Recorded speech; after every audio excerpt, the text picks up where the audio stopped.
Hope everybody enjoyed the lunch. Yup. Very good. And so as you would have seen from the agenda, the next session is the decisions behind the Qt message handle, which is a template, example template that should love you. But before we do that, we've got one additional 3-minute presentation. This one titled Yusef's Redemption. So for those of you that were here this morning, Yusef requested another 3 minutes just to walk you through his demo from earlier today. So over to you, sir. Thank you. Hafiz, sorry, I got that. I must redeem myself a little bit because if later you say, VI Analyzer I'm not going to use because the presenter didn't do a good job with that. Cannot justify. We trust you. So earlier on, I was trying to demo the customized VI Analyzer test, right? So the proper one, let me just show you the proper one. VI Analyzer, analyze VI. Start a new task. At the top level VI, which is the sample, and then going to next. What you should see is this user specified list, and then what I copied inside the LLV. Okay, so analyze. No. Okay, it's just one VI convert. All right, and then you can see that it's converted. Let me show the VI. Now it's done. Okay, and the mistake that I made was. In the documents folder, right? Correct. In the documents folder, LabVIEW data. I tried to name it as VI Analyzer by VI Analyzer test. Okay, so inside you can add in more. So whatever you've downloaded from Google, the instrument driver test, the upgrade compatibility test, all this you can download here, and then it will show up in the list. And don't need to restart LabVIEW. Okay, Hafiz, all yours. Thank you, sir. Okay, your reputation has reinstated.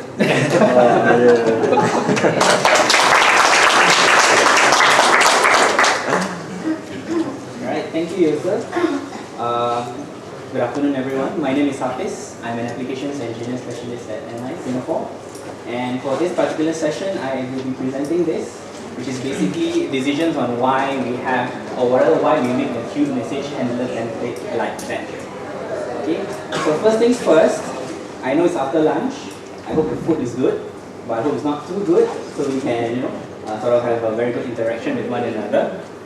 At the same time, if you actually look at the itinerary for today, right, you will notice that my session has the most number of words. So it might be a little bit dry, but I will try my best to keep things a bit fun here and there. So we'll see how it goes. Okay. So first things first. Okay, this is what I'll be going through in my session. Okay, basically there are many design patterns that are available for you. For those of you who have gone through Core 1 and Core 2, you would know some of these patterns. Okay, I will be basically describing why, or rather where, our Qt message handler fit in with these other patterns. When do you use this, and when do you not use this? Okay. After that, we will then go deep into what QImage design is, what is it exactly, what can you expect from it, and what do you need to modify in order for you to use it. Okay, you'll see there are some very scary topics over there, one of which I think is error handling. But don't worry, okay, we will go through that when it comes. Okay. After we have seen all of this, I will show you a complete desktop application that is based on this particular template, this design pattern that we're using. Okay, and last but not least, okay, there are certain areas where you need to take note of. I will highlight this to you in how to make sure that it runs properly on your application. Okay, first things first, have you all seen this particular window or not? Okay, I know that, okay, for a lot, it's a staple for a lot of LabVIEW developers. Okay, there's not a lot of people that basically start code from scratch. So either you are very new or you are very, very good at it, okay, you probably want to start from scratch, but for the majority of us, okay, we either start from shipping examples or from templates. Okay, these are some of the templates that you already have in your LabVIEW program. Okay, the first one is our simple state machine. Okay, are you all familiar what a state machine is? Okay, basically you have a single loop with a case structure inside. Okay, and then you have different states going from one state to another, depending on certain conditions. Okay, so for this kind of thing, this is called a simple state machine. If you need to start from such a template, you use that. Okay, then we get a bit more advanced. There is one called the Qt Message Handler template. Okay, so for those of you who have gone through LabVIEW Core 3, okay, you'll be very familiar with this. Okay, for those of you who have not, don't worry. Okay, basically you are getting a free lesson from LabVIEW Core 3 from me. Okay, I'll give it to you free of charge. Okay, now below Qt Message Handler, you will see this thing called Actor Framework. Okay, anybody have used Actor Framework before? Okay, it's a bit scary. Okay, it's basically something like a Qt Message Handler, but it's dynamic, whereby we use an object-oriented kind of approach, where you can create as many loops as you want. Okay, I won't go into great detail what this Actor Framework is, but I will tell you what it does and why we use the Qt Message Handler instead of Actor Framework. Okay? So first things first, we compare the first two, which is your simple state machine and your Qt Message Handler. So when you use a simple state machine is when you only require a single loop. Okay, you do not need to create multiple loops that run asynchronously. For example, if you have a program that basically just acquires a steady rate, okay, for a predefined number of time. If a user wants to change this acquisition rate, stop the program, go into settings, start again. Something like this is very easy to do in a single loop. Okay, you have a state machine, you have different states, you change as and when you require. Now what happens if you need to acquire at different loops? Or rather acquire at different rates using different loops. Okay, this is when things get a bit complicated. You have multiple loops running asynchronously. Okay, and you will see that you run into several problems when you try to use it in a simple state machine. Okay, this is when you have multiple loops, multiple processes that are running at the same time. You want to use a Qt Message Handler. Okay. Now, as the name implies, Qt Message Handler. Of course, we have to use the Q somewhere in the template. So when do we use this Q? Okay, this is when we need to communicate between multiple, or rather between different loops. Okay, for those of you who are familiar with it, okay, you can argue, hey, I can just use a local variable to transfer data from one loop to the next. Okay, but then sooner or later you will realize you run into one of our favorite terms that we use is race conditions. Okay, you either get double data or you get missed data. You want to avoid that. So that's why we use a queue. A queue is a buffered operation. Any data that comes in, when you take it out, okay, you don't lose any in between. Okay? So, in short, okay, a simple state machine is good for applications that do not require parallel execution of tasks. Okay? And if you were to use the Qt Message Handler, okay, this is basically perfect for applications that execute multiple tasks in parallel. Okay, that's the keyword. Okay, the ones at the bottom. Okay? So, for those of you who started programming in the mindset of an object-oriented, kind of environment, okay, what I noticed is that people who start programming, okay, the way that they think in object-oriented, okay, they are very familiar with it. They want to use this everywhere. Okay, they find it's easier. They find that it's very dynamic. You can be able to create more and more. But of course, okay, there are several reasons why we want to use the Qt Message Handler instead of using something like the Actor Framework. So why would you want to use it? Okay, so for most of you, okay, if anyone asks you, hey, why are you using Qt Message Handler and not Actor Framework? You just spit out whatever that's on this particular page lah.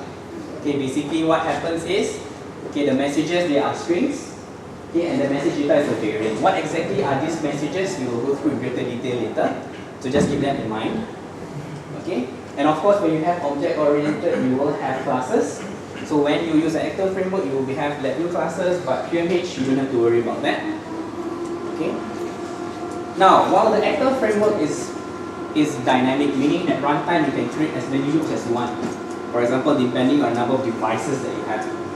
Okay. So it is a bit more extensible, a bit more scalable compared to the Qt Message Handler, but it does not mean that the Qt Message Handler is limited by this. Okay, you must keep that in mind. Okay. Furthermore, you will also notice that the Qt Message Handler is much easier to debug. Okay, some of you may argue that this is even hard to debug compared to the simple state machine. I agree. Okay, but this is definitely much easier to debug compared to the Actor Framework. And Again, in summary, when you use one over the other, queued message handler, when you have a static number of parallel tasks. You know you have one task that does acquisition, you have one task that does the login, one task to report the error. This is not going to change. Okay, you do not need to create more and more error handlers in your program over and over again. Queued message handler. Okay, if for some reason you need to dynamically create more and more parallel tasks in your application, then you may want to have a look at the actual framework. But I won't go into great detail about that. Okay. So this is how it looks like, the QMH main design. Okay. I will basically not go into great details about this. Instead, I will show you how it looks like in LabVIEW itself. Just give me a moment. Let me load it up. Okay.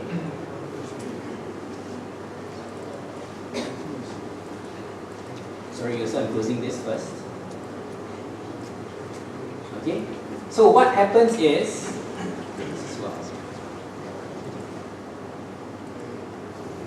okay, if I were to go to create project, okay, you will see that in the templates you have all of these things that I mentioned earlier on. One of which is a queued message handler. So what you do is double click this. Okay, it will create for you. It will take about a couple of minutes maybe. So this is what you eventually end up with. This is an empty template. Okay, let's open up main.vi. Now, before I go into the block diagram, okay, let's have a quick look as to what this program is expected to behave. It's quite simple. Okay, the moment I run the program, you will see that the display at the bottom, it says that initial message. So you know there is some form of initialization that's done. If you need to do some initialization, set your PID gains to a certain level, off the motor, on the light, whichever, depending on your application. This is when you do it. Okay, so you straight know there is an initialization going on over here. And then at the same time, you'll see I have two buttons, something and something else. Okay, if I click on the top button, it says here that do something button has been pressed. So you know that when I press something, something else happens. Similarly, if I press the other button, okay, you'll see bottom, do something else has been pressed. So that is the main idea of a QMH. You have initialization. Depending on what you press, you will do different things. And how does it? Okay, how does this QMH template achieve that? Okay, this is when we have a look at the block diagram. For those of you who have not seen this before, it's a bit scary, but I'm here to tell you that it's not so scary. Okay, if you know what you're looking for. So earlier on, I mentioned, you remember, at the start, there's initialization, going on, right? Okay, where do you find that? Okay, I will show you that in a bit. But before that, you will see that for this particular piece of design, you have two loops. The one on top is called the event handling loop. Okay, the reason why it's called event handling loop is because there's an event structure inside. Okay, depending on what happens on the UI, you're going to be doing different events. Very simple. Next, you have a message handling loop over at the bottom side. So what does this do? Let's have a look. Okay, if I were to press the do something button, okay, this is initialized by this particular case over here.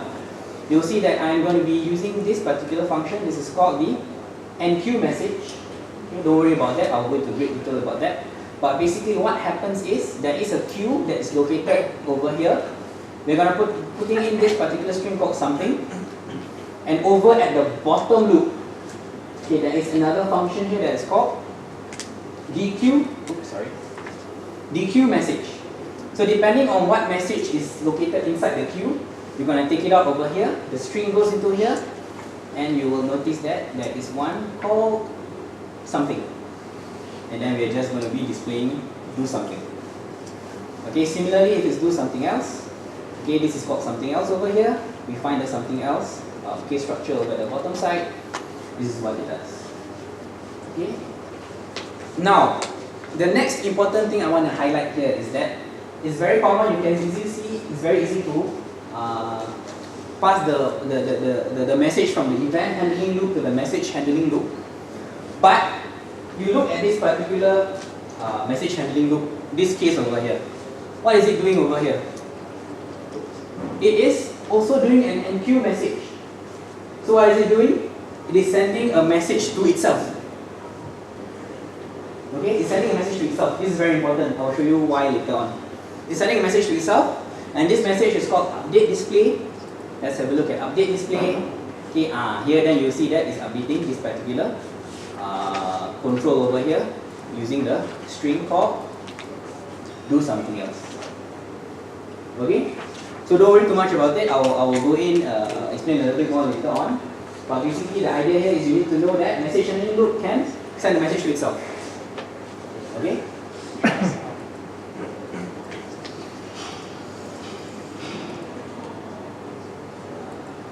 So going back to the slide, this is exactly what you have seen earlier on.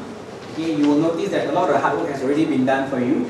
Okay, that you have all the queue or the loop data is in the shift register, and you will also notice this very scary word for error handler. Okay, that's already been done for you as well. I'll explain a little more what this does. Okay. Next portion, project organization. Okay, just now user was talking about styles and how you should put everything in the correct folder, so on and so forth. So this follows that particular style. So my next question here is, how many of you have downloaded a piece of code? Doesn't matter, ni.com, .dev lah, GitHub lah, whichever. And then you realize that, hey, this particular code may be good, but it has no documentation. How do I use it? It's very frustrating for developers when you don't have any documentation. So a good thing about this is, again, okay, if you look into the project, you will see that it has full documentation. Open up over here. It's full of everything that you need to do, what you need to change, what it does, how does it work, okay, error handling, what you need to take care of, with pictures. Okay. You will see that you have everything that you need to know how this particular template works, how you're supposed to use it. Documentation is there, don't forget. Okay, at the same time, you will see that there are support BIs and type definitions that are already being created for you. Okay, we'll go back to what these things are later on. Okay. The next important thing I want to share with you is that you will notice that there are comments that are blue in color, or some people say turquoise, sky blue, whichever lah, NI blue, okay, maybe that's what I would call it. But basically you have all of these things that are listed all over the code. And what do you notice here is that, okay, here is called code needed, send the appropriate message for this user interface event. So this is where you need to implement your own code. Whenever you see this particular blue color comment, this is where you need to change. Okay, and you also notice something, this is something that you have learned, okay, in Gopi's presentation earlier on. Okay, you'll see that there is a hashtag. Okay, this hashtag is not meant for Twitter or to mention somebody. Okay, but if you remember what Sanka mentioned earlier on, this is used as bookmarks. Okay, so if you don't want to go into every single piece of code, okay, and see where you need to change, or here no need to change, then here maybe I go in, oh, I need to change here. It's very, very cumbersome, right? And what did you learn in the morning today? The view, bookmark manager. This is all the places that you need to make changes. Double click, go in, make changes according to what is required in your application. Okay?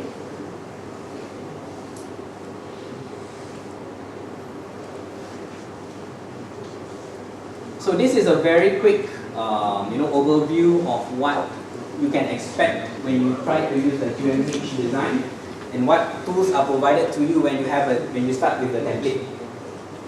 Okay, moving forward. Okay, earlier on I mentioned that we have this particular support VIs that are created for you. Okay, so you have, what you realize is that, again I mentioned earlier on, you need to pass data from one loop to the next. What do you use? Okay, this is what you will be using. It's located in the library. Okay, it's called create all message queues, obtain message queue, and queue and requeue message. So as and when you need to send data from one loop to the next, this is where you get your functions from. Okay. So before I go, I just want to highlight something. Okay, you see that there's an asterisk over there on the enqueue message.